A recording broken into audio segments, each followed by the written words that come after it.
Peran perempuan sangatlah besar dalam membangun sebuah bangsa. Karena generasi gemilang akan lahir dari rahim kaum perempuan. Indonesia dengan jumlah penduduk 200 juta lebih memiliki potensi kekuatan untuk membangun bangsa. Di antaranya dari para kaum perempuan. Terbukti di antaranya, beberapa perempuan Indonesia telah mampu mengukir sejarah dan prestasi, sehingga mampu menjadi inspirasi bagi yang lain. Diharapkan perempuan Indonesia juga mampu berbuat banyak untuk mengatasi persoalan yang dihadapi bangsa ini, antara lain masalah penyalahgunaan dan peredaran gelap narkoba.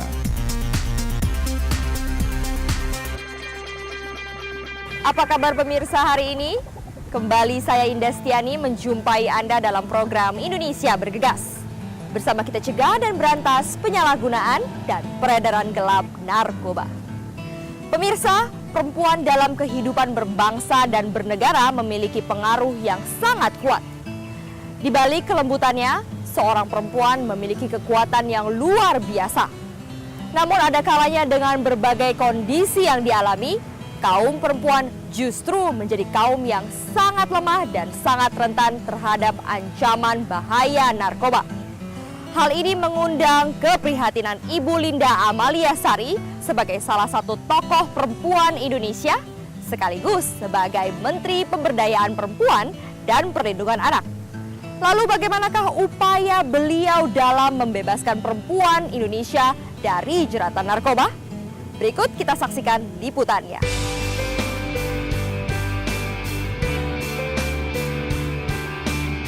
Badan Narkotika Nasional memperkirakan pengguna narkotika di Indonesia mencapai 1,5% dari total penduduk Indonesia. Dari angka tersebut termasuk di dalamnya adalah kalangan perempuan. Kalangan perempuan Indonesia memang sangat rentan masuk dalam lingkaran kejahatan narkoba, baik itu sebagai penyalahguna atau terjebak dalam lalu lintas perdagangan narkoba sebagai pengedar atau kurir. Perempuan dalam lingkar kejahatan narkoba tidak hanya menjadi perhatian Badan Narkotika Nasional, namun juga telah menjadi keprihatinan tersendiri bagi Linda Amalia Sari atau yang dikenal sebagai Linda Agung Gumelar.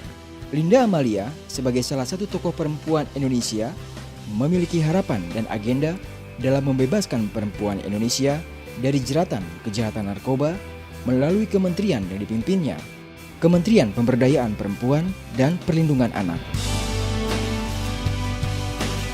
Pemirsa, Anda masih bersama kami dalam program Indonesia Bergegas. Bersama kita cegah dan berantas penyalahgunaan dan peredaran gelap narkoba.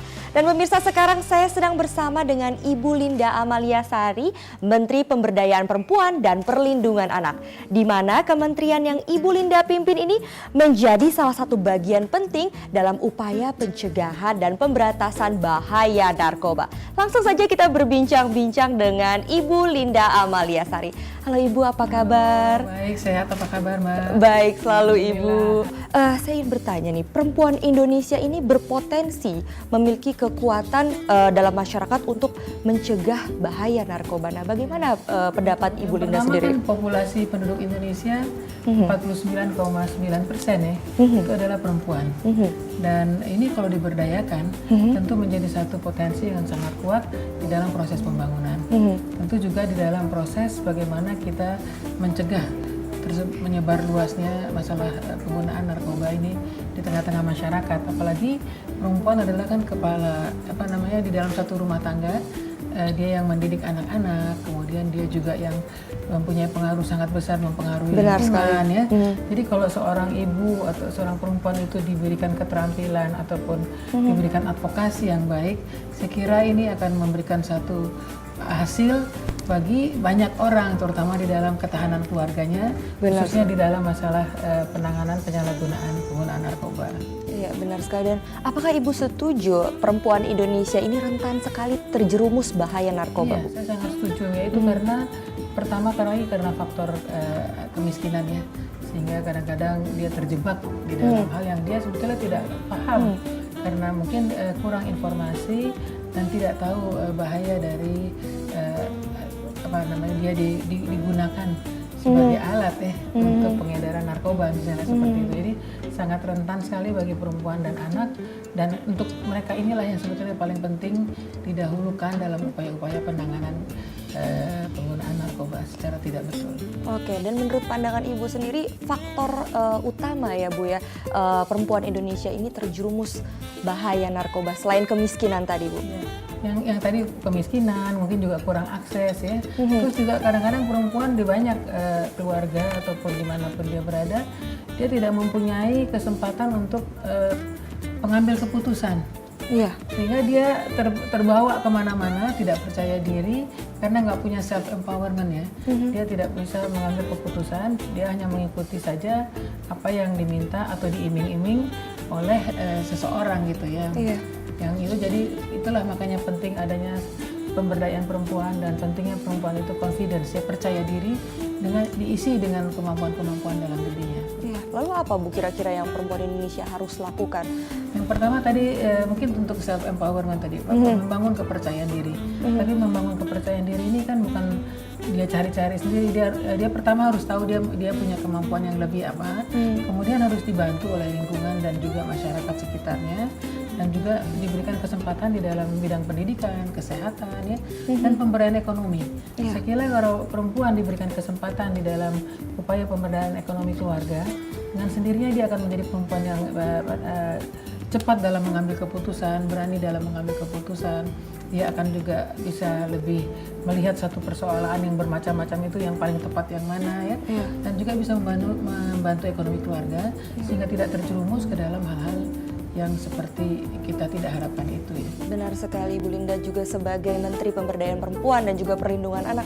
Nah kira-kira apa saja sih Bu yang sudah dilakukan dari kementerian yang Ibu pimpin ini untuk mencegah bahaya narkoba khususnya bagi perempuan Bu? Ya kita karena memang Kementerian PP dan PA ini kan lebih kepada penyusunan kebijakan ya, Iya Bu. yang dikoordinasikan dengan kementerian dan lembaga lain yang terkait. Dan kita melakukan advokasi, monitoring dan koordinasi dengan kementerian lain dan juga untuk daerah, sehingga kami mengeluarkan kebijakan-kebijakan terkait dengan bagaimana pemberdayaan ekonomi perempuan misalnya. Kemudian bagaimana perempuan mendapatkan pendidikan dan kesehatan yang baik. Dengan demikian jurusannya itu adalah kepada mengurangi kemiskinan, terus menjadi lebih pandai, peran perempuan di dalam politik, sehingga dia juga ada termasuk di dalam akses pengambil keputusan untuk mengurangi atau bahkan juga itu berperan serta secara aktif dalam mengurangi atau sama sekali memberantas penggunaan narkoba ini. Dan menurut Ibu sendiri, modal utama apa yang harus dimiliki perempuan Indonesia dalam mencegah narkoba? Yang pertama iman dan takwa. Iya, itu sudah pasti ya. Pasti ya, kita semua harus mulai dari situ. Yang kedua juga dia harus diberikan advokasi, sosialisasi tentang bahaya narkoba. Kemudian dia harus yakin bahwa memang narkoba itu sangat membahayakan. Dia harus juga diberikan kepercayaan diri yang kuat. Yang kembali lagi kepada dia juga punya kemampuan untuk memutuskan sesuatu. Ini kadang-kadang karena tidak ngerti, tidak mampu memutuskan sesuatu dalam keadaan terdesak, akhirnya mereka masuk ke masalah itu. Dan yang selanjutnya juga jangan menjadi perempuan yang konsumtif ya. Saya kira ini salah satu juga yang menjadi pemikiran saya, bahwa kadang-kadang konsumerisme ini menjadi dampak negatif karena ingin mendapatkan sesuatu secara cepat dengan iming-iming yang diberikan oleh seseorang yang memang bertujuan untuk menggunakan perempuan ini dalam tanda kutip sebagai kurir. Iya benar sekali Bu Linda. Dan Ibu Linda mungkin ada pesan dan kesan untuk perempuan Indonesia yang sedang menyaksikan acara ini untuk dapat mencegah bahaya narkoba Ibu. Jadi kepada para kawan-kawan saya, saudara-saudara saya kaum perempuan Indonesia dan anak-anak Indonesia yang saya cintai, saya ingin berpesan di sini bahwa memang bahaya narkotika ini adalah sangat besar sekali dampaknya bagi diri kita, keluarga kita, maupun juga untuk bangsa kita ke depan. Oleh karena itu, saya berharap kita bersama-sama bisa mencegah dan tidak menjadi korban dari penggunaan narkotika ini. Dan tentu kita untuk itu harus belajar, mau mendengar, mau melihat, dan juga peduli kepada teman-teman lain untuk memberikan sosialisasi dan pemahaman tentang bahaya narkotika ini. Terima kasih atas peran ibu-ibu, dan titip anak-anak kita supaya menjadi anak-anak yang baik dan generasi penerus bangsa yang mampu untuk eksis di masa depan. Baik, terima kasih sekali Ibu Linda. Suatu Sama-sama, pesan Mbak yang Indah. bagus sekali untuk didengar. Insya Allah bermanfaat, ya. Terima kasih atas waktunya Ibu. Ya pemirsa, itu dia tadi bincang-bincang saya dengan Ibu Linda Amalia Sari, Menteri Pemberdayaan Perempuan dan Perlindungan Anak. Semoga saja bincang-bincang tadi dapat bermanfaat bagi kita semua, khususnya bagi perempuan Indonesia agar terhindar dari bahaya narkoba. Tetaplah bersama kami dalam program Indonesia Bergegas. Bersama kita cegah dan berantas penyalahgunaan dan peredaran gelap narkoba.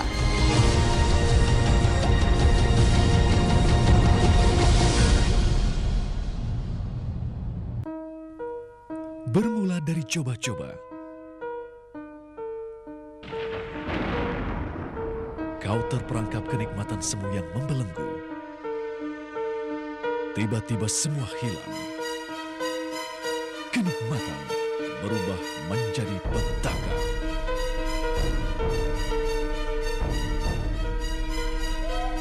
Jangan bersahabat dengan narkoba, dipersembahkan oleh Badan Narkotika Nasional.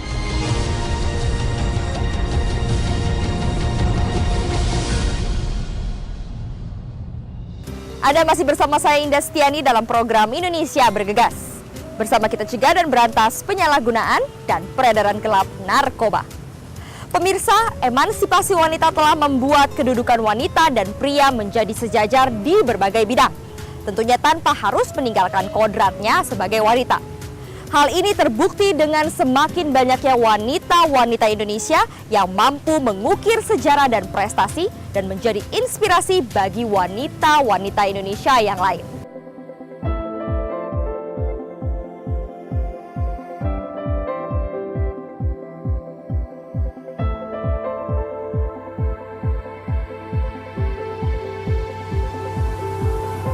Nova Rianti Yusuf, nama dari sekian banyak sosok perempuan yang turut mewarnai bangsa Indonesia saat ini dengan berbagai karya, kontribusi pemikiran, dan aksi nyatanya untuk masyarakat luas. Perempuan yang memiliki nama alias Noriu ini adalah salah satu perempuan yang berhasil duduk di Parlemen Pusat. Sebelum masuk ke kancah politik, Nova Rianti dikenal sebagai psikiater, penulis buku, novel, skenario film, juga aktif di berbagai aksi sosial. Duduk di parlemen sebagai anggota Komisi 9, Noriu melaksanakan tugas legislasi, antara lain bidang anggaran, kependudukan, kesehatan, dan ketenagakerjaan. Sebelumnya, Nova Rianti juga aktif di bidang kerjasama antar parlemen yang memiliki misi menyuarakan pandangan dan pemikiran parlemen Indonesia di tingkat internasional. Bagi Nova Rianti Yusuf, apa yang diraihnya saat ini merupakan hasil dari proses berjenjang penuh dengan kerja keras dan komitmen yang berujung pada sebuah prestasi. Namun, prestasi yang hakiki menurut Nova Rianti bukan sesuatu yang hanya bisa dirasakan oleh diri sendiri, tapi juga bisa bermanfaat bagi orang banyak. Apa yang dilakukan dan diraih oleh Nova Rianti Yusuf diharapkan bisa menjadi inspirasi bagi perempuan Indonesia lainnya untuk berkontribusi bagi pembangunan bangsa dan mengatasi problem sosial yang dialami oleh bangsa ini, antara lain permasalahan kejahatan narkoba.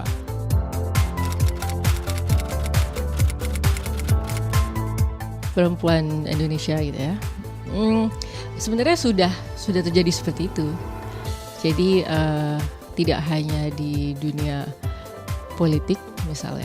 Saya di dunia kedokteran pun itu sekarang mayoritas lebih banyak perempuan gitu, atau paling tidak yang seperti angkatannya keponakan saya nih, angkatan tahun 2010. Saya tanya berapa banyak yang perempuan ya? Kebanyakan perempuan ya. Jadi artinya ruang-ruang bagi perempuan untuk berkembang di Indonesia dan untuk berkontribusi dan untuk mengembangkan diri itu sudah bisa dikatakan tidak lagi bersekat-sekat seperti dulu. Pemakaian narkoba itu kan bisa diawali dengan gateway drug, artinya atau gateway habit lah, atau perilaku yang semacam gerbang sebelum dia menggunakan yang lebih berat lagi seperti ganja dan lain sebagainya. Dan ada hal-hal seperti penggunaan alkohol, merokok, itu bisa dikatakan gateway ya, atau gerbang untuk seseorang bisa ke tahap selanjutnya gitu, menggunakan yang lebih berat lagi. Dan proses seorang menggunakan narkoba itu kan bisa awalnya hanya coba-coba, eksperimental, kemudian akhirnya berkembang menjadi kebutuhan dia secara sosial, dalam pergaulan dia, misalnya secara sosial dia menggunakan itu bersama-sama teman. Akhirnya jangan sampai ujung-ujungnya dari proses-prosesnya cuma coba-coba, kemudian penggunaan untuk manfaat sosial bagi dirinya, ujung-ujungnya jangan sampai menjadi abuse atau penyalahgunaan, dan ujung-ujungnya dia menjadi addict atau menjadi ketagihan untuk pemakaian narkoba tersebut gitu. Biasanya sih kalau orang menjadi bandar itu diawali dengan dia pakai dulu, biasanya kan dia pakai narkoba juga, heavy user lah pasti itu yang udah berat. Kemudian ada sebuah tuntutan yang lebih besar, di mana dia mengesampingkan sebuah pemikiran yang apa sih hal yang baik yang bisa dia lakukan untuk sesama manusia. Hal itu udah tidak terlintas dalam pikiran dia karena ada tuntutan yang lebih besar, biasanya ekonomi itu atau kemiskinan gitu kan. Harapan saya sih seperti itu. Jangan sampai ini sebuah degradasi moral. Itu artinya dia tidak butuh-butuh banget tapi ada sebuah keinginan untuk merusak bangsa. Harapannya kan tidak seperti itu kan. Jadi saya sih berpikir ini mungkin kan ada tuntutan ekonomi. Jadi memang harus ada sebuah crash program gitu dari semua pihak yang terkait. Kalau BNN mungkin tugasnya untuk menangani, mencegah supaya tidak terjadi seperti itu. Tapi pada saat yang bersamaan harus ada program sandingan itu untuk masyarakat, untuk tidak menganggap bahwa lebih enak sih bisnis menjadi bandar narkoba. Artinya harus ada bisnis tandingan yang membuat gerakan-gerakan entrepreneurship, gerakan wirausaha dan lain-lain sebagainya gitu. Masalah kepribadian gitu ya, kalau secara psikologinya masalah kepribadian orang tersebut gitu. Misalnya ada ciri-ciri kepribadian tertentu yang membuat dia kehilangan kemampuan untuk membedakan mana yang baik, mana yang tidak baik. Kemudian juga super egonya mungkin yang tidak terbentuk, dalam arti tidak ada pendidikan yang khusus dari keluarga, dari kecilnya yang menanamkan dia tentang nilai-nilai apa yang baik, apa yang tidak baik, apa yang boleh dilakukan, apa yang tidak boleh dilakukan. Apa yang tidak boleh dilakukan juga untuk merusak orang lain. Kan itu kan sebenarnya nilai-nilai yang ditanamkan oleh keluarga atau lingkungan terdekat dia kepada dia. Saya yakin kalau ada pola asuh yang baik dari kecil sudah cukup kuat dia secara pribadi gitu, secara karakter untuk bisa menolak. Tapi kecuali ada faktor seperti ciri kepribadiannya dia juga itu bisa menentukan. Kalau faktor eksternal tentunya kalau begitu mudahnya seseorang masuk ke dalam lingkar setan itu, ya artinya ini tugas berat kan untuk BNN sebenarnya. Makanya dia harus memberantas narkoba itu tidak hanya memberikan edukasi kan tentang dampak.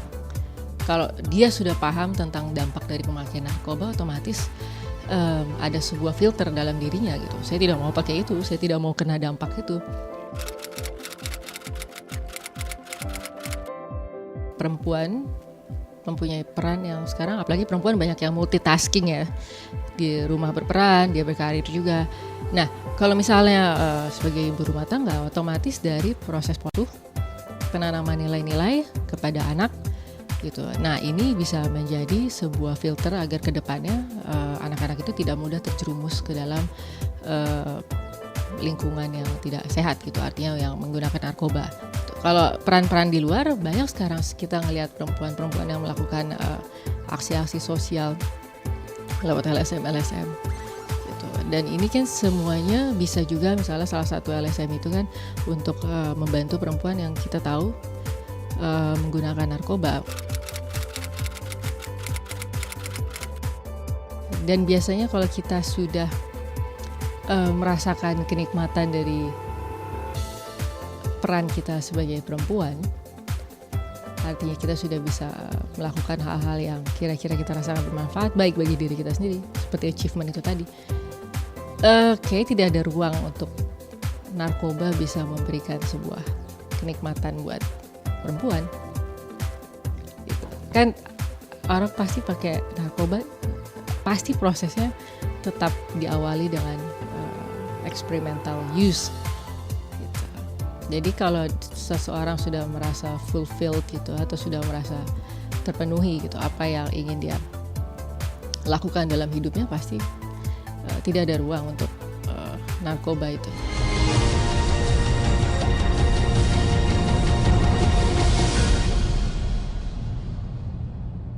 Anak adalah anugerah yang berharga. Tanamkan kepada mereka norma agama, serta rasa saling menghormati dan menyayangi. Jadilah panutan dan tempat mereka bertanya. Kembangkan potensi dan bakat mereka. Ketulusan dan kasih sayang serta bimbingan orang tua adalah pondasi kokoh untuk menghindari penyalahgunaan narkoba. Dipersembahkan oleh Badan Narkotika Nasional.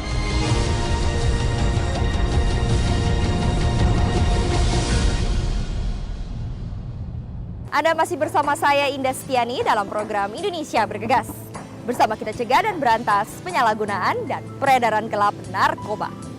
Pemirsa, kesadaran masyarakat Indonesia bahwa rokok merupakan gerbang dari narkoba masih sangat kurang. Meningkatnya jumlah perokok aktif di Indonesia seiring dengan tingginya jumlah korban di Indonesia yang meninggal dunia akibat rokok di setiap tahunnya. Cukup miris memang, dari 100% perokok aktif di Indonesia, 4,5%-nya adalah wanita. Hal inilah yang mengundang keprihatinan beberapa wanita Indonesia yang tergabung dalam komunitas Wanita Tanpa Tembakau Indonesia.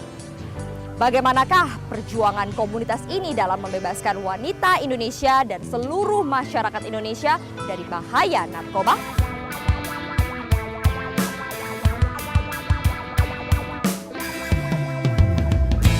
Mengatasi persoalan penyalahgunaan dan peredaran gelap narkoba tidak bisa hanya dilakukan oleh pemerintah semata.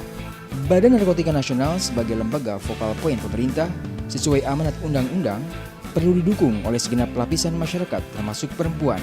Berbagai cara dapat dilakukan masyarakat dalam mengatasi persoalan narkoba sesuai kemampuannya masing-masing. Seperti yang dilakukan oleh sekelompok wanita ini, Komunitas Wanita Indonesia Tanpa Tembakau atau WITT. Bila merujuk pada referensi tentang berbagai jenis narkoba, rokok ternyata masuk dalam kategori sebagai narkotika. Zatnya yang mengandung berbagai racun dan sifatnya yang adiktif sama bahayanya dengan jenis narkoba lainnya. Bahkan rokok disinyalir sebagai pencetus atau gerbang awal bagi seseorang untuk mengkonsumsi narkoba lainnya. Berangkat dari kesadaran itulah beberapa perempuan di Jakarta yang terdiri dari berbagai macam latar belakang profesi mendirikan sebuah komunitas Wanita Indonesia Tanpa Tembakau. Didirikan oleh berbagai tokoh perempuan Indonesia tahun 1995, komunitas ini melakukan berbagai aktivitas mensosialisasikan akan bahaya merokok kepada publik. Yang jelas rokok itu adalah pintu gerbang narkoba. Karena 99% narkoba itu adalah perokok. Jadi artinya kedekatannya sangat dekat. Karena di dalam satu batang rokok apabila dinyalakan itu ada 4.000 bahan kimia dengan 3 komponen utama. Salah satunya selain tar yang bisa menghidupkan atau menggerakkan sel-sel kanker yang ada dalam tubuh kita. Kemudian karbon monoksida yang kedua itu untuk mengentalkan darah. Kalau kita merokok jadi kental darahnya sehingga membawa oksigen ke paru-parunya berkurang. Yang ketiga itu mengandung zat nikotin yang membuat orang ketagihan. Orang akhirnya karena mengandung zat adiksi atau membuat orang ketagihan. Itu yang salah satunya sangat bahaya. Mengapa dikatakan bahwa ini adalah pintu gerbang narkoba. Kami sudah lama kerjasama dengan BNN. Kegiatan WTT kita kalau penyuluhan ke SD, sekolah-sekolah ataupun kemanapun kita selalu membawa salah satu dari BNN ataupun BNP tergantung daerahnya. Kemudian begitu juga BNN. BNN kalau ada kegiatan minta WTT juga memberikan satu penceramahan atau pencerahan bahwa ternyata asal mula narkoba itu mulai dari rokok. Jadi memang ini satu kiat satu badan yang tidak boleh dipisahkan karena bagaimanapun rokok itu adalah pintu gerbangnya narkoba. Target dari kami adalah kita sesuai dengan Pemda DKI 2015 Jakarta harus bebas dari rokok karena Jakarta adalah kota bisnis, ibu kota negara, kota dagang, semua pusat ada di sini. Jadi ibu kotanya harus lebih bersih. Kita optimis Indonesia akan menjadi lebih sehat. Tetapi WTT tidak bisa bergerak sendiri karena Indonesia satu-satunya negara di Asia yang belum menandatangani FCTC, Framework Convention on Tobacco Control. Daerah-daerah atau negara-negara lain sudah menandatangani, Indonesia belum. Dan Indonesia juga belum punya undang-undang tentang pengendalian tembakau. Jadi oleh sebab itu nggak heran kalau ada perusahaan asing yang membeli perusahaan rokok di Indonesia, kemudian dia produksi lebih besar lagi di Indonesia. Dan yang cilaka 12-nya bahwa perusahaan-perusahaan rokok Indonesia yang mereka ekspor ke Singapura, ke Malaysia, mereka bisa menempelkan gambar-gambar di pack rokoknya akibat daripada penyakit daripada rokok. Tetapi di Indonesia sendiri mereka tidak melakukan. Saya menghimbau pemerintah untuk lebih care lagi, harus ada undang-undang tentang pengendalian tembakau, harus meratifikasi FCTC, baru Indonesia bisa sehat. Para pemirsa, saya sebagai Ketua Wanita Indonesia Tanpa Tembakau sangat mengharapkan dan menghimbau untuk para wanita Indonesia, jadilah wanita yang bermanfaat, artinya sangat-sangat peduli terhadap kesehatan, yaitu marilah kita mulai hidup sehat tanpa merokok, ya. Kemudian kita juga harus melindungi generasi penerus bangsa. Kalau bukan kita, siapa lagi? Kalau bukan sekarang, kapan lagi? Sehat untuk wanita Indonesia.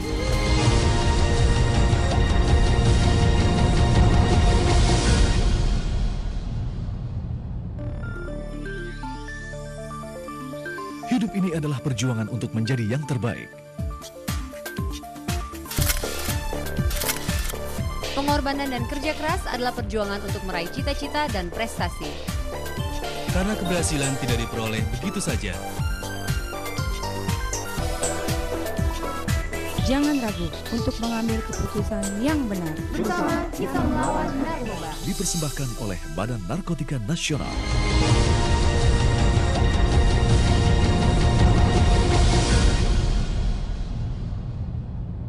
Dengan kelembutan dan kekuatan yang dimiliki, perempuan Indonesia diharapkan dapat menjadi agen perubahan untuk mewujudkan kondisi masyarakat Indonesia yang lebih baik. Sampai di sini perjumpaan kita dalam program Indonesia Bergegas.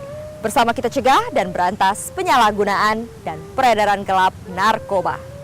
Saya Indah Setiani, sampai jumpa.